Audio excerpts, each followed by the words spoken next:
Chapter 1, Waking Up. I can see that old man sitting there, alone in his dark shack. He never leaves, he always just sits there, looking out into the darkness with those wild green eyes. I wonder if he still remembers, the world and light and color. I'm awake. Well, that won't do. I fall back asleep for some time.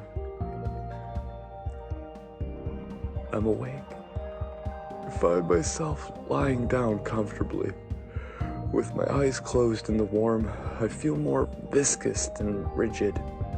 Here and now, obscured by the dark and re-exploring my anatomy. Sprawling through the dark, a vast forever with scraggly tendrils clawing forward. On the other side of the darkness, at the farthest reaches of the black, only empty and cold to meet me. I dwell on this for a while. I notice again, I'm awake. Should I be? I seemed pretty awake just a minute ago. I was in a chase through a busy city, lots of noise, lots of lights, pretty cool stuff. It ended with me curled in a bathroom, door locked, trembling hands white-knuckling on a knife. I was shot through the door. Anticlimax. Then, again, the anticlimax of now being awake. So, again, should I be? Well, this won't do it all. Another gracious flurry of time passes, quick and forgettable. But in sleep, now there was substance. I had a property in a foreign country where I was attacked by alligators while sitting on a dock. They grabbed my ankles and pulled me under. Under the water looked like a giant, disproportionately large cave, the sky being the mouth and the distant depths, the labyrinthine blackness. As I look up, I could see a myriad of swimming things, fish and giant lizards. Some even looked like dragons. I'm awake, running slightly late to work. I'm unkempt and my body feels wholly uncooperative. I guess it's that time, to get up and do something with myself. Pants, shirt, socks, shoes, brush hair, brush teeth, keys, wallet, watch. I back out of the half-empty two-car garage, close the door, and get on the road. The commute was nice. Well, today at least. Traffic was uncharacteristically smooth despite the fog. Usually the interstates are under construction or backed up from today's accident. Wreckages dot the sides of the highway. There are snaking skid marks that disappear into the foliage of the median. Rubber tires traverse the shoulders of the highway like smooth and asymmetrical tumbleweeds. The courts sometimes will sentence people to try and clean up the mess. They amble along with their bags of trash and reflective vests. And to think the city officials probably wonder why they lack the motivation. Not to say that others aren't deficient, people with socially acceptable occupations and the like. Like Kelly, this woman I work with. At first I was really attracted to her. She had a higher paying job than me. She must be the real deal, I thought. But by the end of the first date, I noticed a lack of social grace and of tact. She said, like, a lot, as though pausing for dramatic metering and prose. The only purpose of her speech, vocal cords, lungs, and possibly nervous system was to talk about herself. Louisa didn't want to go anywhere that would require her to dress up. She didn't want to be high maintenance. She couldn't see a point in putting in a little extra effort. Sarah didn't even call me back, ever, the bitch. Well, sorry, maybe that was too harsh. Maybe I'm just too focused and goal-oriented or something. As I pull into the parking lot for my job, the gate doesn't raise as I try to beep in. Indeed, no beep even. I go to slide my card and enter my PIN, but again, no response. I look at my key card for folds or breaks in the magnetic bands. There aren't any. I flex the plastic a little and watch the light bend and diffract off the strip. There was a prismatic effect where I was producing a rainbow the more I squeezed on the plastic isohedron. The reds were real easy, barely any bend at all was required, but the low wavelength indigos are going to take a lot of force. As I pass the green spectrum, the card snaps in half. The magnet strip itself is intact, but now orphaned from the embossed numbering. "Well, you didn't have to do that," the security guard says, in a mostly joking way. He must have been watching me play with the card, probably for some time. "Yep, the card access equipment's been down for a little while. I've been keeping watch from the shack." As I motioned to hand him the pieces of my card for his verification, he dismissively gestures. He doesn't seem to want to examine the situation.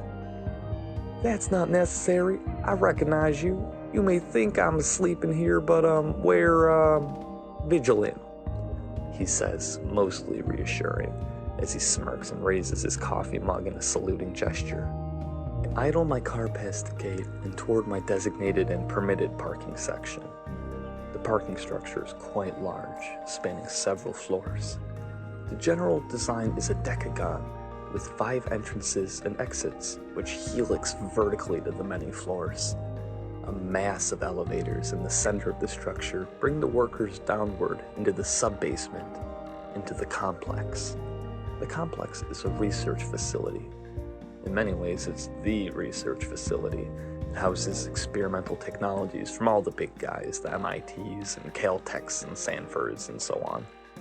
Here, underground, there is minimal risk of breach, or so the insurance premiums presuppose.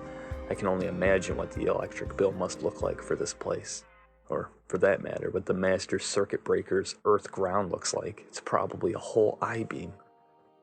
If you're wondering what I do here, you'd probably better ask someone else. Somewhere in here, someone probably has a whole file devoted to it. The things I'm to do, things I've claimed to have done. I have credentials. Diplomas with rubber stamped signatures and a few awards and placards with my name on them, the tacky knickknacks.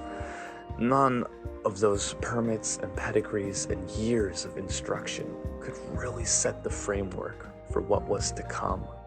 It's like they teach you these things, 3 spatial dimensions and 1 of time, 4 fundamental forces and so on, only to show you how you're imprisoned.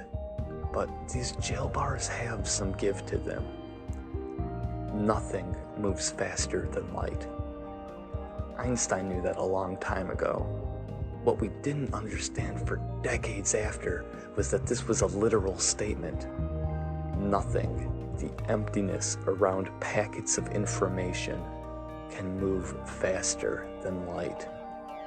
A shadow's area is dependent on the distance of an object away from its light source. As the object moves perpendicularly to the light, and as it also approaches the light source, the negative space moves faster than light, but carries no information in and of itself.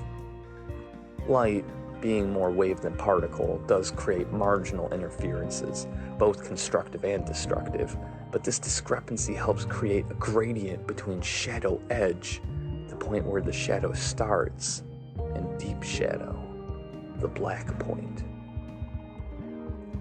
Through a simple negative process, much like that of movie film, we're able to deduce where the information should be from this faster moving negative. Thus, we create film strips of where light wasn't and interpolate what was.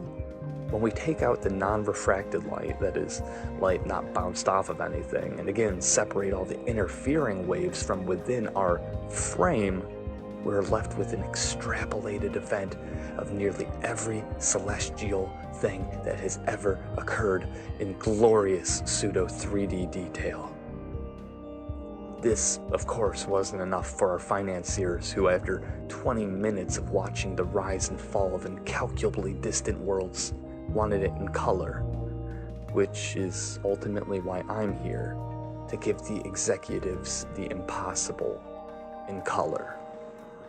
Getting color from grayscale isn't simple. You have to take a lot of educated guesses. You have to be real keen on changes in texture and luminosity, of course, but at least light happens to be rather reliably high fidelity. That is to say, until you zoom into its smallest constituents, it behaves uniformly. It goes straight, and it does so very quickly. It's a vector with a blinding velocity.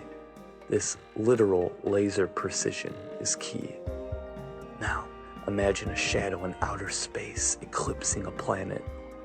The whole volume between the shadow's source and the surface of the shadow lands upon is also in darkness. It is the cubic shadow. The negative space has a depth, so when you take into account the interference patterns within the light, you get a reliable baseline to work off of. Then, through a subtractive color combination process, much like that of CMYK printers, I can redefine the black-white point and thus redefine the color space. The rest really is artistic choice. Maybe the planet is covered in a dangerously high pH water variant. I'll make it red to accentuate its danger. Even though, problematically, should someone go there, their drinking water may also be red. Or if a sunset was supposed to be green, I could shift the spectrum to make it more purple or red, more human, more akin to our sense of cinematic experience. This wasn't even my idea initially. Comes out all those posters from outer space, the real beautiful ones from the expensive telescopes that are color corrected to help the viewers separate the portions of the celestial firefly. But the sunset's always pinker on the other planet. I could tell now that today is going to be a good day. I wasn't so sure at first, but now, well, just listen to me. Listen to how much I care. I love my work. Or rather, I love thinking about the stuff I was hired to think about. Solving the problems, dreaming up new parameters to enter and crunch and extrapolate. Light and color meant a lot to me. Ever since I was little, I've just loved color. Well, whenever my older sister was coloring, that is. She was so good at it, and I could barely tie my shoes yet. Instead of grabbing the rather distasteful barf orange colors, she would carefully ratio in off reds and ochre oranges to achieve her tones. She understood the additive process innately. When I mixed color, there would be uncouth splotches of waxy texture that would mar the image. I would second-guess my colors, and they would blur and obscure saturated black bands as though a censor bar placed by the muses for my irreverence towards their art form. Years later, on a date with a sophisticated woman I was in lust with, I had seen my first original Van Gogh. It was a summery scene, facing the reflection of a large pond, the wide trees and sky now below, and the ripple of water above. It was ecstasy. I approached the painting from across the room, and every step inward, I would notice tiny color tones appearing from the foliage. By the time I was right next to the painting, there in the leaves were dashes of gold and orange. There were splotches of white and red, those peculiar yellow apples and blues. I lost my breath. How? How come he gets to use red and white in the leaves? I can't even figure out greens, and he gets it all, the whole prismatic array. I drank profusely that night and never got a call back from my date. A voice from the painfully nostalgic quadrants of my memory creeps in. It's a woman's voice, a soft one too. It's little and unsure and wavers in a slow oscillation. It doesn't want to be too sure, and especially not of itself, of its content, and of its origin. The voice says, "It's interference.